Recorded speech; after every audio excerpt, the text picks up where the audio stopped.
वालेकुम। तो पिछली वीडियोस के अंदर हम लोगों ने वर्क डन वगैरह के कुछ कॉन्सेप्ट्स देखे थे।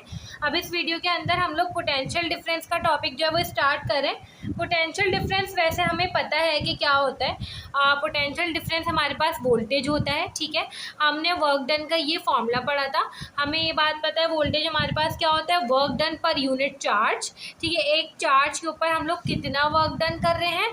तो अगर हम देखें तो वर्क डन का फॉर्मूला मैं पूरा लिख दूंगी, डिवाइड बाय क्यू, मतलब चार्ज कर दूंगी, क्यू से क्यू कैंसिल हो जाएगा, तो पोटेंशियल डिफरेंस का मेरे पास ये फॉर्मूला निकल के आ जाएगा, final initial E into D L, ठीक है। अब हमें पता है कि ई किस तरीके से गिवन होता है, डी एल ना गिवन हो तो क्या लिखते हैं, इनिशियल पॉइंट फाइनल पॉइंट हमें पता होना चाहिए। ये भी पता होना चाहिए कि हम वी ए भी निकाल रहे हैं तो ए हमारे पास फाइनल पॉइंट हुआ करेगा और ये इनिशियल पॉइंट हुआ करेगा। ये हमने वर्क डन में भी देखा था, मगर ये कुछ चीज़ें हैं जो हमारी गलत हो सकती हैं जब हम सवाल सॉल्व कर रहे होंगे, क्योंकि दिखने में ये चीज़ें बहुत सिंपल लग रही हैं मगर लिमिट्स की गलती हो सकती है, ठीक है। अब यही हमारे पास अगर एक और इसका हम फार्मूला देखना चाहें तो यहाँ से एक और फार्मूला भी ड्राइव हो रहा है। अगर हम यही ए और बी को, ठीक है, मैं ए और बी ना बोलूँ बल्कि एक रेडियल डिस्टेंस बोलूँ, मतलब एक रेडियस है और रेडियस आर बी और आर ए है, ठीक है। तो ये आर बी से स्टार्ट हो रहा है आर ए तक। अब ई जो है ना, ई बराबर हो जाएगा, अब क्योंकि आर तो आर का कंपोनेंट होगा ई, तो E R into A R हो सकता है। ई आर की वैल्यू हमारे पास, हमने जब इलेक्ट्रिक फील्ड इंटेंसिटी के फॉर्मूलाज पढ़े थे तो हमें पता है क्यू ओवर 4πε0 आर स्क्वायर। इसी तरीके से डी एल की value D R into A R हो जाएगा इसका कॉम्पोनेंट। तो जब हम ये दोनों चीज़ें यहाँ पे पुट करेंगे तो हमारे पास ये एक और फार्मूला निकल के आ जाएगा। तो आप डायरेक्ट याद भी कर सकते हैं, आप ये दोनों फार्मूलाज याद कर लें कि ये आपके पास पोटेंशियल डिफरेंस के फॉर्मूलाज हैं, ठीक है। अब हम देखेंगे कि भाई ये हमारे पास पोटेंशियल क्या होता है। ऐसा भी हो सकता है कि एक पोटेंशियल हो, डिफरेंस ना हो दोनों का, तो वो हमें कैसे निकालना होता है, तो ये सारा कुछ हमें इस सवाल से पता चलेगा। सवाल देख लेते हैं। An electric field is expressed in rectangular coordinates, ठीक है। ई की वैल्यू हमें गिवन है, find V M N find करना है, तो वी ए भी फाइंड करना होता है, V A minus V B होता है, ठीक है। तो सिंपल है, अगर मुझे वी एम एन फाइंड करना है तो ये हो जाएगा V M minus V N, ठीक है।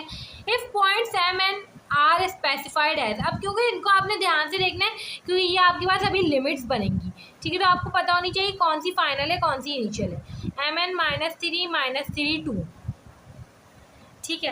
अब देखिए सिंपल, हमें फॉर्मूला पता है, फॉर्मूला हमारे पास क्या है भाई, ये रहा फॉर्मूला। ये हमारे पास हो जाएगा वी एम एन बराबर हो जाएगा माइनस का, जो चीज़ पहले होती है वो ऊपर आती है, एम एन।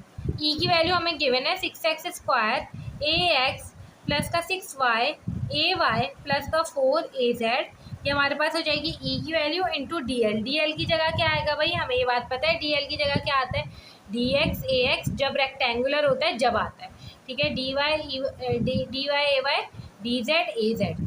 सिंपल हम इसको मल्टीप्लाई करेंगे, वी एम माइनस का एम एन, ये हो जाएगा। देखें अब ए एक्स हमारे पास 1 के बराबर हो जाएगा, तो x square D x plus का ये इससे होगा तो 6y D Y A Y 1 के बराबर हो जाएगा, प्लस का ए जेड 1 के बराबर हो जाएगा तो 4 डी जेड। अब क्योंकि तीनों चीज़ें ही हमारे पास, तो लिमिट सबकी आएगी, ठीक है। वी एम एन ये हो जाएगा माइनस का, यहाँ पे अगर हम देखें तो ये हमारे पास लिमिट्स है 2 और -3, ये हमारे पास x की है 6x square D x plus का, अब यहाँ पे हो जाएगा हमारे पास, अब ये माइनस साइन ना पूरे के साथ है, तो आपने सिंपल क्या करना है, पूरा आंसर निकालना है, फिर उसके साथ आखिर में माइनस लगाएं। फिर यहाँ पे हो जाएगा इंटीग्रेशन, ये हो जाएगी y की लिमिट्स हो जाएंगी 6 और -3, 6y डी वाई प्लस का, ये हो जाएगा हमारे पास -1 और 2 4 डी जेड। आपको इंटीग्रेशन करनी आती है, सिंपल आप इसका जो है आंसर निकालें। वी एम एन बराबर हो जाएगा, माइनस साइन बाहर है, 70 प्लस का 81 माइनस का 12, ये आपके पास बराबर आ जाएगा माइनस का 139 वोल्ट्स, ठीक है। तो इस तरीके से करके आप लोग सिंपल पोटेंशियल डिफरेंस निकाल सकते हैं, मगर यहाँ पे बी और सी पार्ट में थोड़ी सी एक डिफरेंट चीज़ है। डिफरेंट चीज़ क्या है, यहाँ पे आपको पोटेंशियल डिफरेंस नहीं निकालना, वी एम एन नहीं निकालना, बल्कि सिर्फ वी एम निकालना और यहाँ पे सिर्फ वी एन निकालना है। और इन्होंने कहा है V0 है एट Q और यहाँ पे V2 है एट P, तो अब इसको किस तरीके से यूज़ करना है ये देख लेते हैं। अब देखिए, जब भी आपके पास कुछ ऐसा हो कि आपको पोटेंशियल निकालने को कहा जाए और डिफरेंस ना हो, तो आप देखिए Vm if V0 at Q, दूसरा पॉइंट Q है, एक M आपको निकालना है, मतलब VMQ अगर मैं बोलूँ तो VMQ हमारे पास बराबर होना चाहिए Vm माइनस का VQ के, ठीक है। और यहाँ पे अगर मुझे क्या निकालना है, मुझे VM निकालना है, तो VM मेरे पास किसके बराबर हो जाएगा, ये यहाँ पे जाके प्लस हो जाएगा, VMQ प्लस का VQ, और उन्होंने कहा है कि V 0 है एट Q, ठीक है, तो ये हमारे पास क्या हो जाएगा, इसकी वैल्यू 0 हो जाएगी। तो असल में आपको VMQ निकालना है। आप पूरा सेम यही मेथड से VMQ निकालेंगे। कैसे भाई, माइनस का ये हो जाएगा M, Q का पॉइंट भी आपको गिवन है, यहाँ M का पॉइंट आएगा, यहाँ Q का पॉइंट, E की वैल्यू आएगी सिंपल, D की वैल्यू आएगी, DL की वैल्यू आएगी, आप निकाल देंगे। यही सेम काम अगर हम सी में देखें, आप क्योंकि ये हमें करना आता है, तो आप वैल्यू निकाल लीजिएगा, VM की वैल्यू, VMQ की वैल्यू यहाँ पे माइनस का 120 आ जाएगी, जो भी वैल्यू आएगी उसको यहाँ पे पुट करें, और ये तो 0 है हमें बता दिया गया। इसी तरीके से ये देखें, VN निकालना है आपको, और V2 है एट P पर, मतलब दूसरी चीज़ VP है।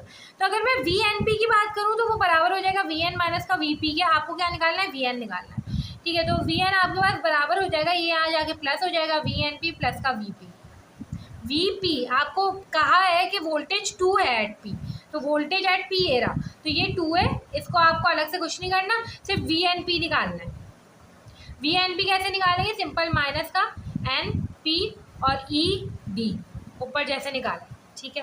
तो ये हमारे पास VNP का आंसर आ जाएगा, उसमें 2 प्लस करेंगे, VN का आंसर आ जाएगा। सिंपल फॉर्मूले से देखें, कॉन्सेप्ट से भी आप देख सकते हैं कि आपको इसमें प्लस करना है, माइनस करना है, वो सारी चीज़ें भी देख सकते हैं। इस तरीके से देखना ज़्यादा आसान है मेरे ख्याल से, ठीक है। तो ये हमारे पास ड्रिल प्रॉब्लम 4.4 जो है वो कंप्लीट हो गई है।